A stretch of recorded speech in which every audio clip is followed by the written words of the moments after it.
Hi listeners, Megan here. I just wanted to jump in quick before we start the episode with a quick warning.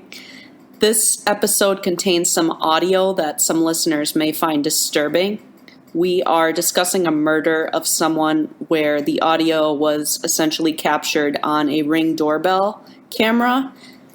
We will give warning before we play that in the episode. And I'll also be putting a timestamp in the description, but just wanted to give a heads up that some may find that disturbing. Listener discretion is advised. You're listening to 1 minute and 43 seconds, a true Unsolved Mysteries podcast.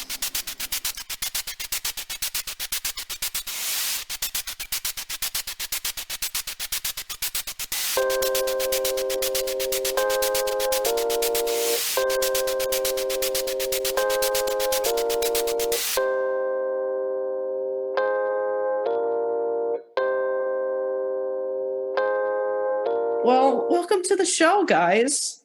Today we have Amber, we've been chatting for a few minutes about various cases. Amber, thanks for coming back. Thanks for having me again. And the always good to see Elaine is here as well. Thank you for having me back. It's been a long time since we met. I know, it has been a while. How's it going? How's your summer? It's going pretty good. It's going by fast. You just got back from a long, awesome trip not that long ago. I did. I went to Hong Kong and Japan. It was awesome, but very overwhelming and busy. But it was really cool. So how many countries have you been to now? In the world? Yeah. All right, let's see. Because I know this is what everybody cares about, right? All right, let's see. Well, I've been to the United States. This is why they listen to your podcast. I've been to the United States because I live here. Right. That's 10, including the United States. Cool. Oh, no, I've been to England. That's 11. Oh, wow. That's the only one in Europe I've been to, so. What'd you say? No, it's okay. Sorry. No, you're good. You're good. My husband keeps walking into the room and he left the door open, so I wanted to have it shut. But I shouldn't have interrupted the podcast to say that. It's okay. Spoiler alert. I do editing because I end up saying 500 million times, so it's all good. It's all good. Should we go ahead and dive into what I have for you guys today? Yes, I'm excited. I'm curious to see what you guys think of this or if you've heard of this before. Because it seems to be, it's pretty, I don't want to say popular, but I would say decently well known in the true crime community. And that is the unsolved murder of Elizabeth Barraza. Okay. Does it ring any bells? The name doesn't sound familiar, no. Oh, okay. Well, maybe I'll start doing some of the details and then you might recognize it after that. But yeah, I was just curious because this one is upsetting and it's unsettling and it is still unsolved. But this particular case happened in 2019, so it's fairly recent. But let me show you guys because I like to put a face to the name, right? Mm-hmm. This is Elizabeth Barraza. Oh. Can you see her okay? Yeah. Yep. And this is her with her husband. Oh, that screenshot looks familiar. You both got it at the same time. Yeah, I think. Okay. I just saw the little type, whatever it says, garage sale deadly shooting. That sounds familiar. Yes. Yeah, you're going to have to give me more details, but I do remember seeing this. No, the episode's over. Goodbye. Damn it. Everybody's heard of it. We can't do it. Just kidding. All right. So, just a little background. So, Elizabeth Marie Newell was born on June 26, 1989. In Elk Grove Village, Illinois. So at the time of this incident, Liz would have been She went by Liz. Liz would have been 29 years old Okay. in 2019. But she was born in Elk Grove Village, Illinois, to Robert and Rosemary Newell. And she had an older brother, Robert Jr. She actually grew up in Eastern Texas and graduated from Klein Collins High School in 2008. She was known to be a very loving person, very friendly, got along great with her family and friends. She was also a self-proclaimed geek, which I feel like a lot of people can relate to. She was really into science fiction. She loved Star Wars, and she loved Harry Potter. She was always reading Harry Potter books.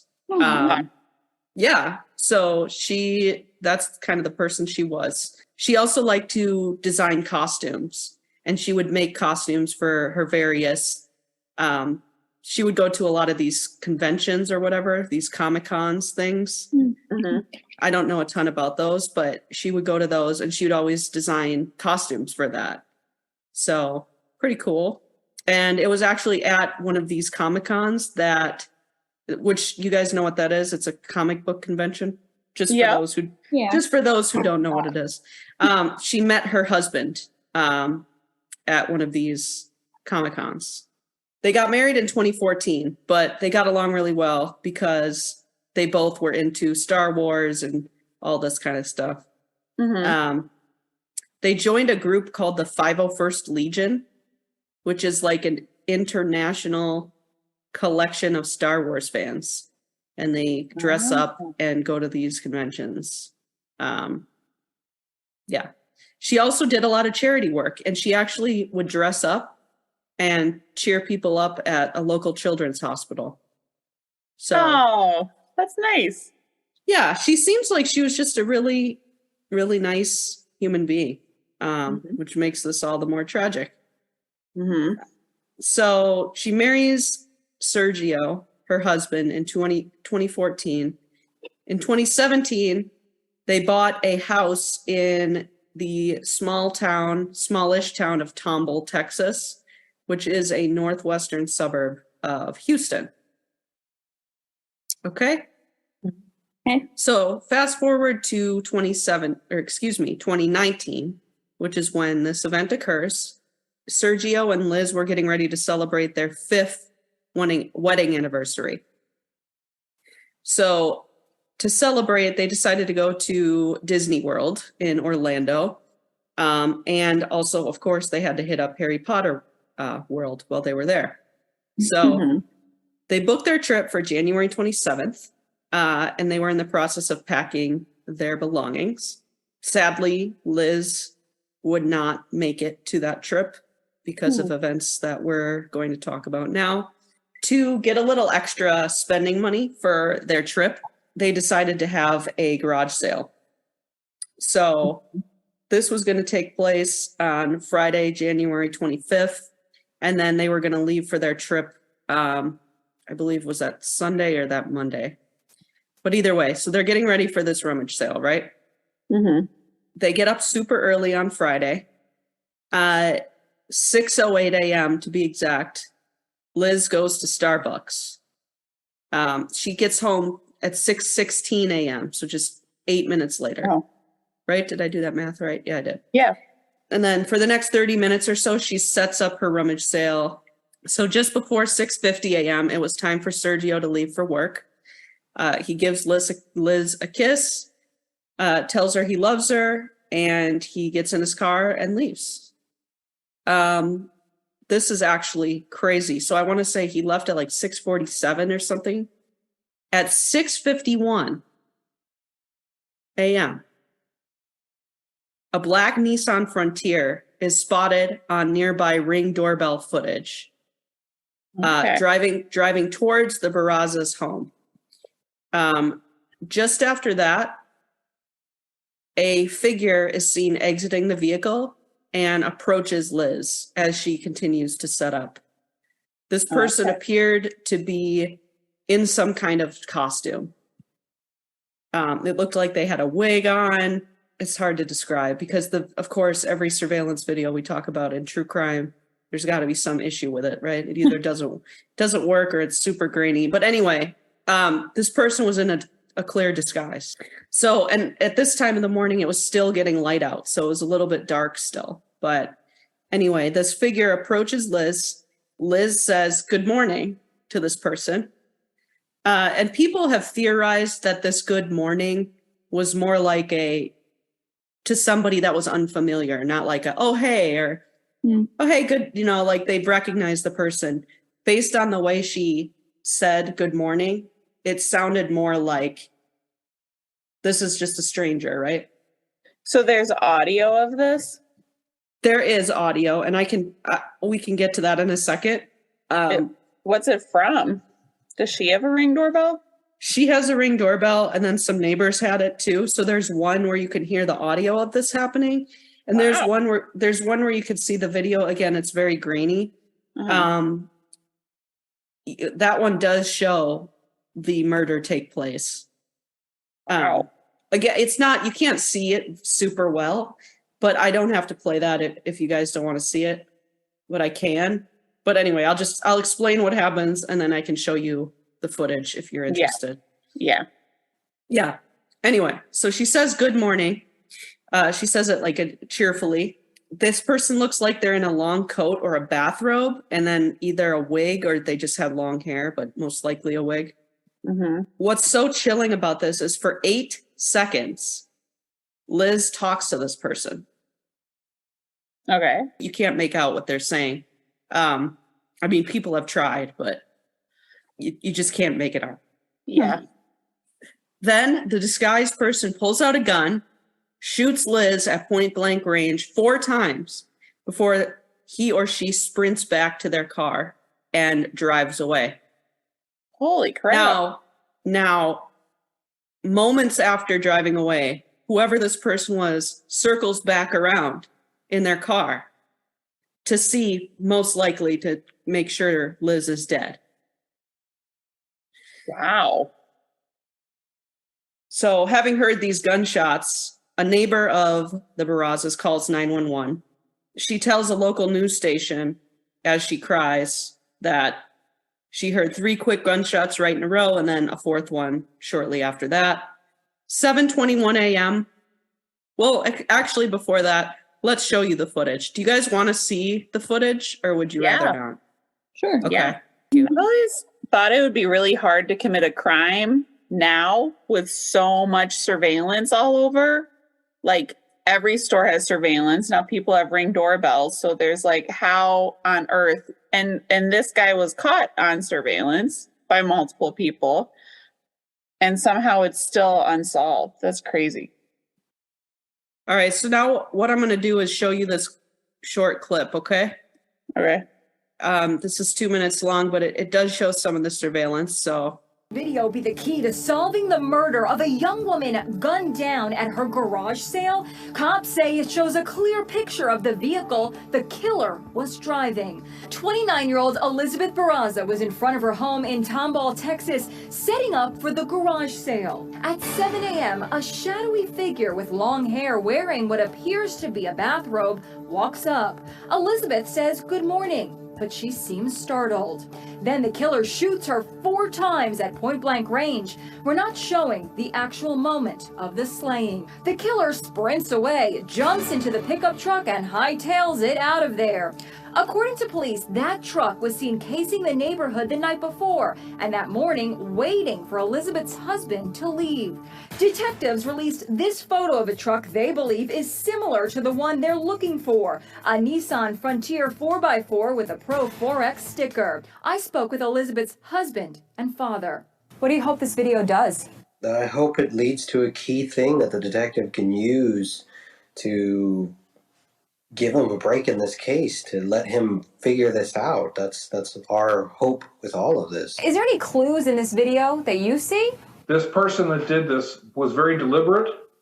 They knew what they were doing. They knew why they were there, and they knew who she was. Elizabeth was a huge Star Wars fan. She wore a Star Wars costume at a children's party. And among the items being sold at her garage sale, a Star Wars Stormtrooper helmet. At a memorial service, her friends and neighbors held lightsabers from Star Wars in her honor.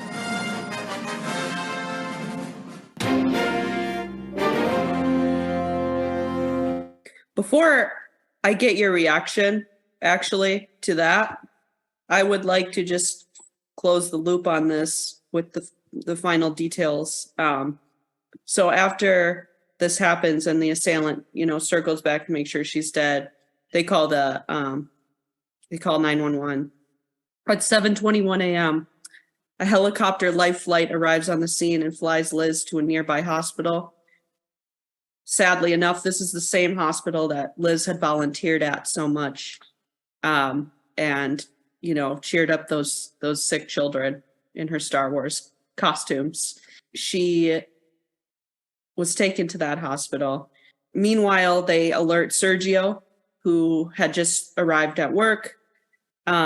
He leaves work. He arrives home to meet the police shortly before 8 a.m., and they question him extensively. And sadly, the next day, she was able to hold on for a little bit, but the next day, on January 26th, at 1:40 p.m., Elizabeth Barraza passed away. She was unable to communicate anything about who this person was or what happened. So I just wanted to finish that little section off and explain the events before I get your reaction. So what we just saw was a clip from Inside Edition. It had an interview with her husband and father, but you saw part of the surveillance. And I'm having trouble finding the actual video where because they don't want to show that on the news, the actual murder takes place. I don't know. Yeah. So what do you guys think? I guess I don't really know what to think about this one. Right. It seems so out of the blue. I'm assuming that I mean, if she had any enemies or anyone who disliked her, anyone who had any reason to do this, her husband would know about it. Right. It was And it clearly, doesn't seem that was brought up. yeah. It must have been, they were targeting her, going after her husband left for work. Yeah. But Yeah, and actually people, of course, have pointed to the husband possibly having something to do with it because this happened right after he went to work. Did he have somebody do this? Because it screams hit. Yeah. Kind of. Yeah. I can't, I'm not seeing that it could be her husband.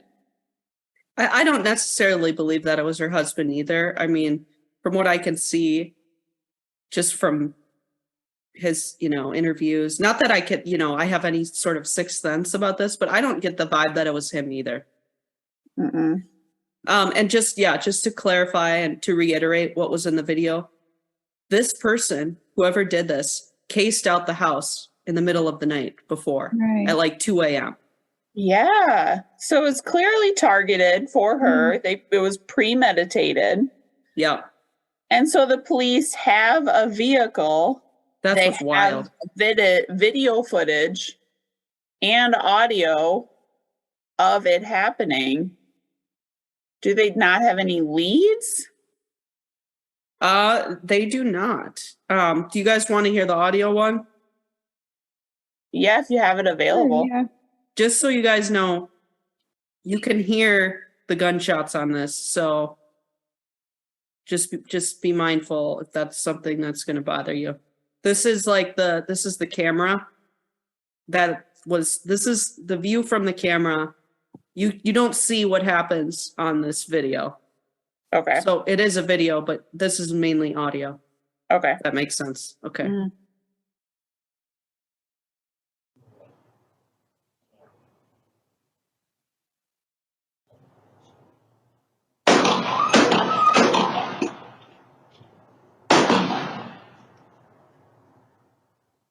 So I don't know if you guys picked up on that, but around the 1:20 mark or so, you could hear her say good morning. And then you could hear them speaking for a few seconds before those gunshots ring out. Do you want me to play that again now that you have a specific time, or are you good? I'm probably okay. What time do the gunshots start in the video, roughly? Like here? So like 10 seconds after the good morning, roughly? Yes. Wow. Yeah. But the creepy thing is you can hear them, the person speaking. It sounds like a man to me. It sounds like a male voice. I couldn't hear it clearly enough. No. Okay. Well, it just sounds like I thought I heard a deeper voice. And you can hear her scream also. Did you guys hear that? Yeah. Let me play it. I'm going to play it one more time for you. Okay. Just brace yourself for those gunshots. Okay. I'm going to start it. Right around here. So Can you look out. pause it right before the gunshots? Yeah, I can. If I remember where it is. So, all right. Ready? Yeah. So I started it too late after the good morning. Okay. I forget where the good morning is. Hang on. There it is. Okay. And I don't remember exactly when the gunshot starts, so I stopped it. But yeah, you get the gist. Yeah. I still didn't really hear anything, but I did hear those lower tones, like you said, that it sounded like a male. Yeah, I mean, that's what I hear. And I just, it would be crazy, I just would like to know what was said, you know? Yeah. It is hard to tell by that whether the good morning sounds like it's to someone who's a stranger or not. You think so? I think so. Yeah. I could see what you mean. I mean, I guess you could read anything into anything, you know? Yeah. If you try. But yeah, that's it's upsetting. Okay, I was just going to ask if there's been anything released about any ex-boyfriends with her. Not that I have seen. Okay. But I can go over a few more details. But Yes. none of the items that Liz was planning to sell at the sale were taken. And some of them were worth a lot of money. So that goes to show. Also, the cash box that she had ready for the rummage sale was untouched. So that rules out any kind of robbery. Mm-hmm. It was clear that this was like a planned attack, especially since the car was circling the area the night before.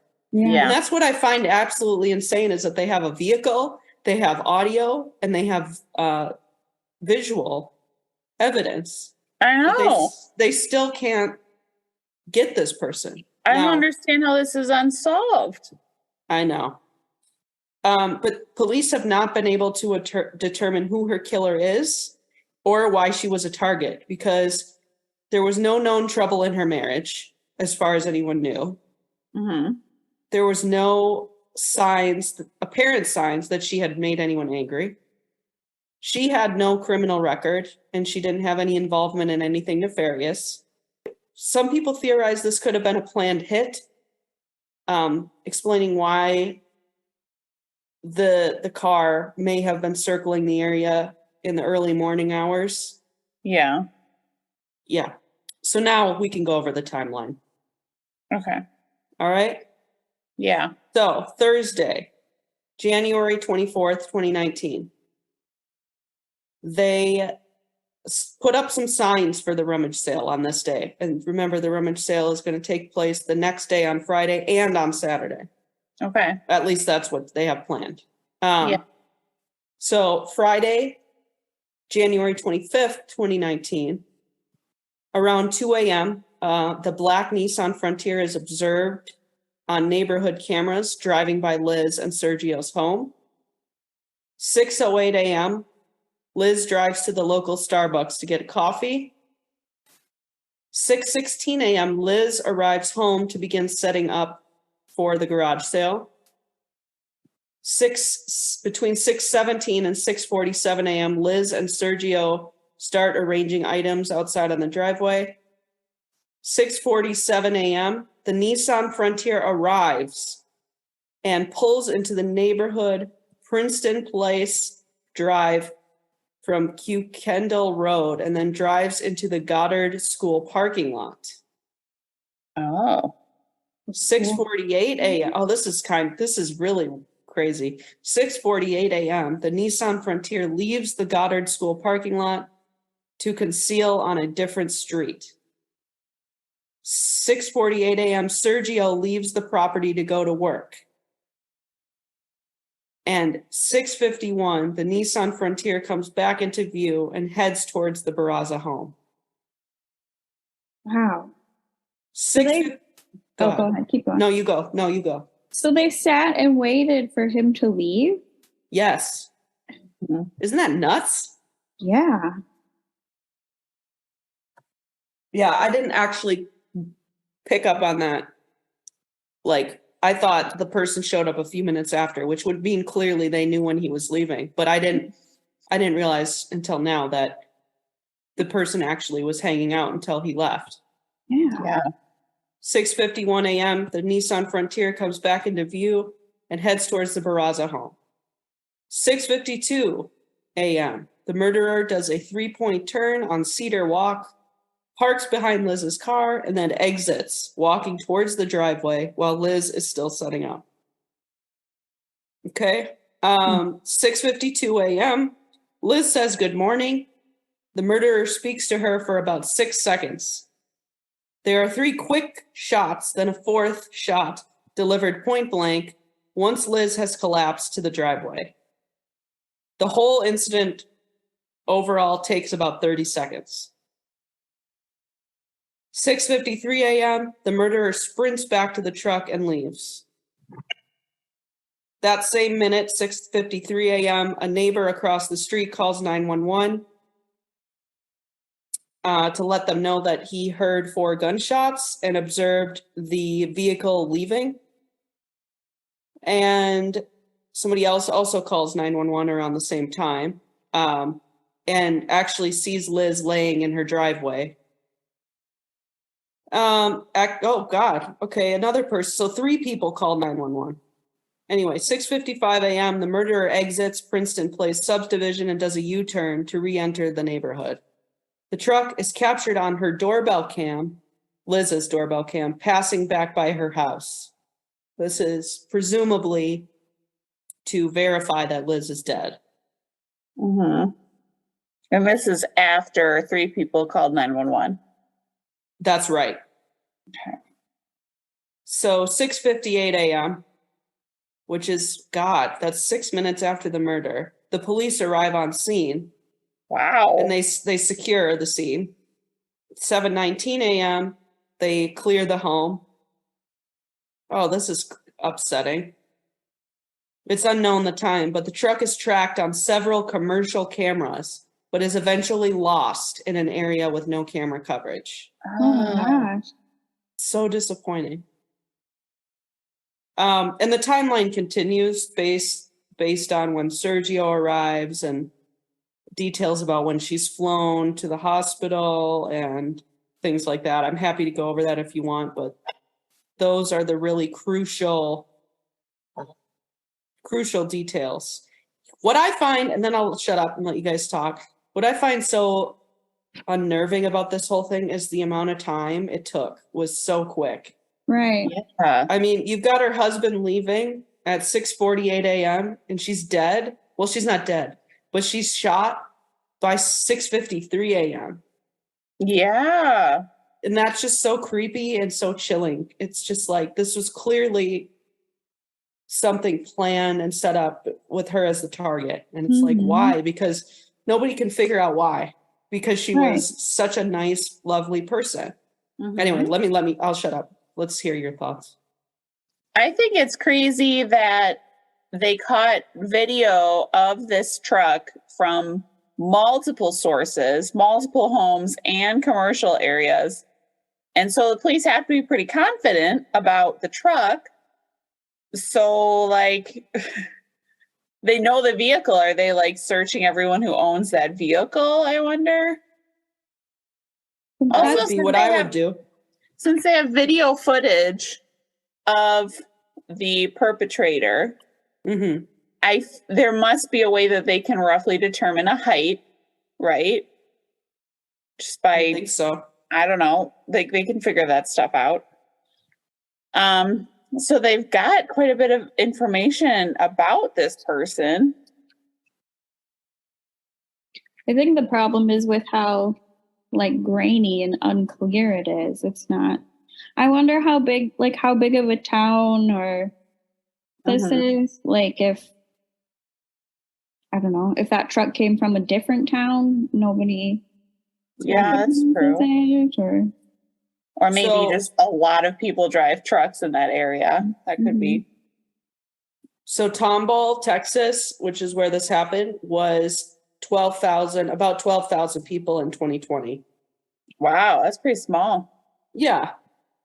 But that is a good point, Amber, if it came from Houston or if it came from somewhere, the truck, yeah, there would be no way of, I mean, there would be, I get it though. They have something to go on, but for whatever reason, they just haven't been able to pin down what or who this is or why. Yeah. Do we know what her profession was, what she did for a career, or her husband? I'll find it. Stand by. Okay. I saw a couple of theories. That one theory was that maybe this was a situation where she accidentally made someone angry, like there was some sort of road rage incident. Oh, okay. Here it is. So Liz was a data reporter for a pipeline inspection company. That sure doesn't seem like something where you'd make enemies easily. Right. Yeah, I wouldn't think so. One thing I will say that people have pointed as being, some people have thought it to be suspicious, but let's hear what you guys think. Sergio, her husband, remarried a year and a half after Liz was killed. Thoughts?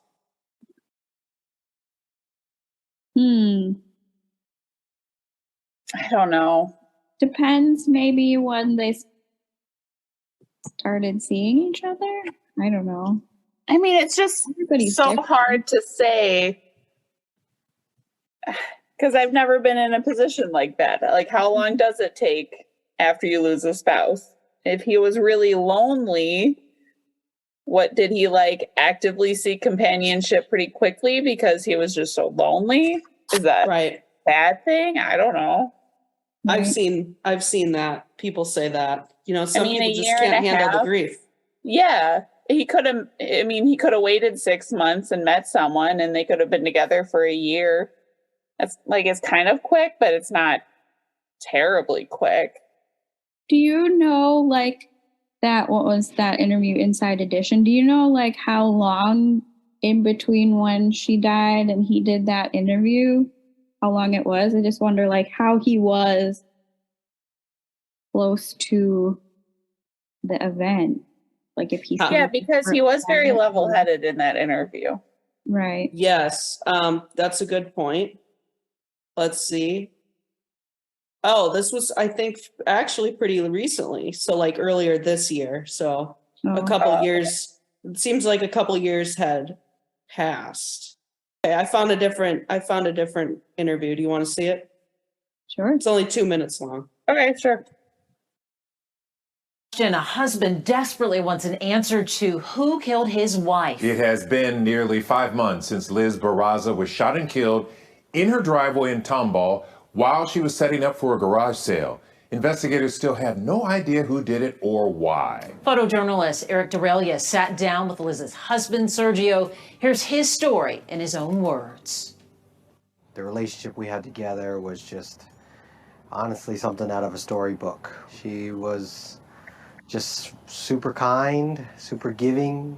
She was just the person I always was excited to come home to after work, you know. Now I come home to an empty house. Life just doesn't make sense at times. And this is one of those times that it's just something that just really goes against nature. But to know that there's video evidence of somebody actually committing this act and the person is still out there is just mind-boggling to me. In this day of age, I would have assumed they would be being served justice for what they did to her because she was just so innocent. To bring it out so people can see what happened to her, who she was, and just tried to make it a beautiful moment. Forever and always. It was a very sad night, but it was very beautiful to see how many people came out to help support the family. It's really beautiful to see the community care about this and to care about me and to care about my family and my wife. It's just a perfect depiction of who she was. Just so happy. There's not a day that I don't think about her. There's not a moment where she's not in my head somewhere. Crime Stoppers is offering $20,000 for information leading to an arrest in this case. You can head to our website, khru.com, for another look at the surveillance video. If you know anything, call Crime Stoppers. So that was him after 5 months, if that means anything. I don't get bad vibes from him personally. But I could be wrong. You know, I'm not an expert on anything. So I know I don't get bad vibes. most of the time it is the husband or someone close to them. Yeah. But yeah, I'm just not seeing it. Plus, how often does a spouse hire a hitman? Like, if maybe it happens. I feel It like happens. Sometimes they just like do it themselves. Amber's like, oh, it happens. We know from the true crime world, we know it happens. Flash through those interviews where they're like undercover cops that people think are hitmen. Oh God, there's some good ones. I mean, I have something I want to say to like end it on a slightly positive note. Okay. But we should go with any more thoughts first. No, I was gonna. Oh, go ahead. Okay, Elaine, then Amber. I don't even know how you begin finding a hitman. Like, is that how you just like Google it? Okay, I'm telling Like, Josh get out of my to stay area. away. Josh, Elaine is trying to figure out how to find it. He left the house. I'm good. Okay, I just got to make a quick phone call real quick. I mean, I don't know, It man. can't be that easy to do. Okay, but people still do it. I mean, That I know. I don't get it. I don't know. I think there's places on the internet you can go, but also like you could also, depending on what circles you run in, you could like just be like, oh, I don't know. Yeah. Yeah, depending on, like you said, their circles, you might just ask a friend, like, "Hey, I'll give you." Yeah. Okay, but he'd have to have quite a bit of money, probably. Yeah, that's what I was gonna say. Is that I feel like if it was him who had hired somebody, there would be some kind of financial trail, like whether he's taken cash out a whole bunch, like, or one big lump sum. Yeah, exactly. And I'm sure they probably looked into that. You know, whether he would lead them to who did it or not, I don't know. But I think at least they would have had that piece. Mm-hmm. Yeah, I think you're right. My final thoughts on it, I would say, because I think we've covered most of the information that's out there. Mm-hmm. My final opinion is, and this is just my opinion, I don't believe the husband had anything to do with it. Right. Of course, I could be wrong, but I don't feel that. I think this was somebody who, I think there's two possibilities. I think one, she could have pissed off somebody inadvertently, maybe on a road thing. Like, people are crazy. Like, maybe she did something on accident. That's true. where she either cut somebody off or did something on accident that she didn't even think about. And then this is actually a theory I saw. Somebody commented and was like, I wonder if it was like a road rage thing where she did something she didn't even know. And then the guy shows up and like is like, oh, you remember me? And she's like, no. And he's like, yeah, you did XYZ the other day on whatever street. And like, I don't know. But like, if someone's acting on impulse like that, it seems like they would do it like right away on impulse while they're That's still a good angry. point. And this was clearly premeditated by at least the night before. Plus, were they waiting for the garage sale so they knew she'd be outside? That's true. And how'd they know where she lived? And they had to unless they followed her. Like they probably have been tracking the husband to know roughly when he leaves so that they knew when to show up and wait for him that morning. Yeah, I think you just blew my theory out of the water. Go ahead. Yeah, I feel like it was too planned and too to just be like she made somebody mad one time. That doesn't. So that brings me to my second. So I said there were two things in my head that it could be. Yeah. My second theory is that somebody was jealous of her. Maybe because she was so kind, because she was so loved by everyone within her community. Sure. Was somebody just jealous and angered by that? I mean, I can't wrap my head around that, but I mean, I know it happens. Yeah. Mm-hmm. But anyway, those are but you're right. The whole road rage thing, there are people that are unhinged like that and will hold the grudge. True. Right. But I see your point too. It's like they would have had to put some planning into this.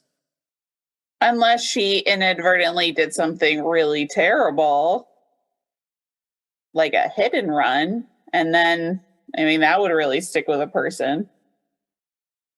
She didn't seem like she would do that. No, I don't think she would. She didn't seem like it. But who knows? I mean, people aren't perfect, but I mean, that's a theory. I just, I don't know though, because then why not just take it to the law? Yeah. If you know who it is. Yeah, because they'll deal with it. If you have, I mean, if it was a hit and run, there would be evidence. There's an evidence of pretty much any crime. So they will deal with it. Mm-hmm. I don't know. It's just so weird because, like, did a lot of people know about, like, when the garage sale was going to be? Because it's like they're going to have to know when her husband leaves. They're going to have to know when she's going to be, like, outside, unless they were going to go up to the door, too, and, you know, knock on the door. And if she answered, like... That's a good question, and I have the answer to this, actually. So her husband said not many people knew. It would have been him, his mother, and then some of Liz's coworkers, because she was taking the day off from her job to do this. Oh, but okay. They actually hung signs around as well. So they hung signs the night before and then the morning of. Or not the morning of. I think mostly the night before. But either way, so that, like, yeah, not a ton of. I wonder what time she normally left for work. You know, like if it was about the same time as her husband. Oh, I don't know. Yeah, that's a good question. That I don't know.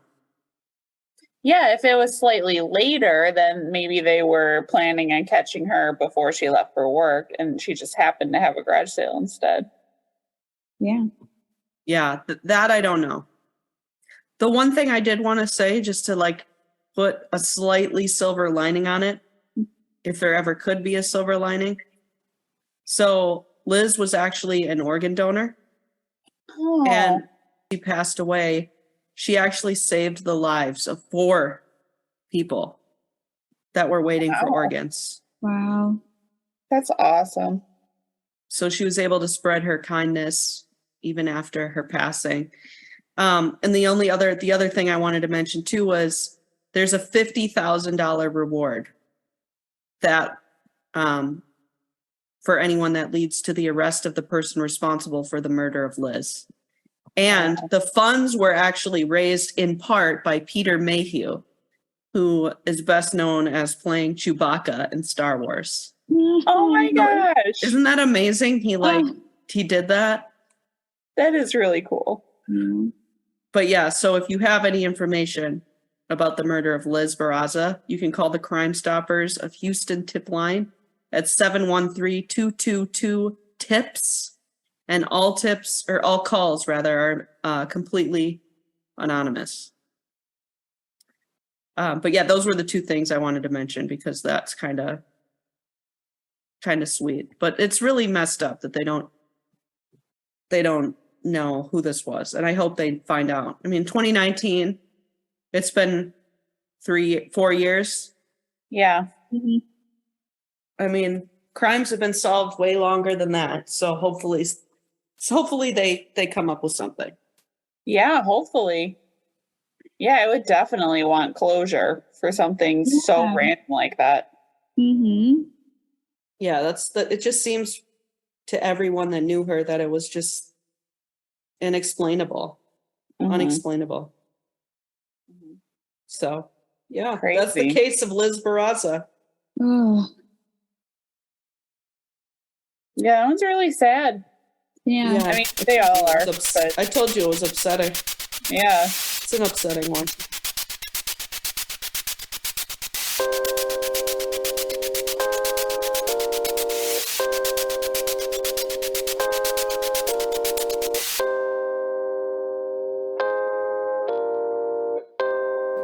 Thank you for listening to 1 minute and 43 seconds of True Unsolved Mysteries podcast.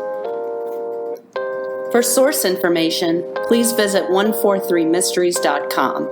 You can also find us on Instagram at 143mysteries.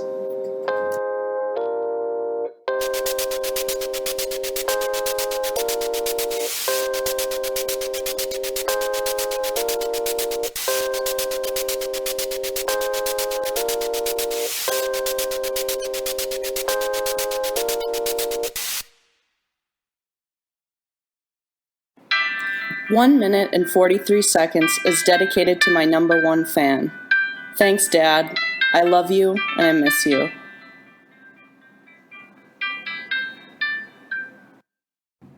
This podcast has been approved by Skipper the Cat. Right, Skippy?